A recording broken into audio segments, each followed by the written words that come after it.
ഇത് നമ്മൾ സിമ്പിളായിട്ട് വരും. ഇത് നമുക്ക് നിസ്സാരം അത്ര നിസ്സാരം തന്നെയാണ്. ചാൻസ് ഇടാം കണ്ടോ. ഇത് നമ്മൾ സിമ്പിളായിട്ട് ഓക്കെ ഒന്ന് പടി അത് ലാസ്റ്റ് തീമ പാളി. ബാക്കിയൊക്കെ നമ്മൾ പെർഫെക്റ്റ് ഓക്കെ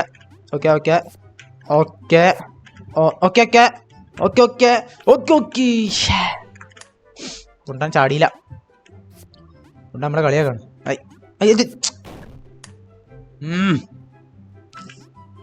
കടേ മേലേക്ക് ആക്കിപ്പെട്ടെ ഓക്കെ അത് ഇങ്ങോട്ട് മേലേക്ക് അങ്ങോട്ട് ഓക്കെ ചാടി.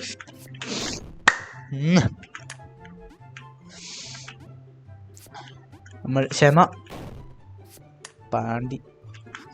നമ്മൾ ക്ഷമിക്കണം. നല്ല മതി ജയിച്ചാൽ നല്ല ക്ഷമ വേണം. ഉണ്ടാറ ഗെയിം രണ്ടില ഈ ചെക്കങ്ക് മതി. ജയിച്ചിട്ടാ നെത്തെന്താ? അയ്യോ എന്ത് സംഭവിക്കാം ഗൈസ്? എടാ ഒന്നും നല്ല പോലെ കള്ളു പിടിച്ച ആൾക്കാരെക്കാളും കട്ടാണല്ലോ പനി. എടാ ഒന്ന് ക്ഷമയോടെ നില്ലടാ അവിടെ. ഓക്കെ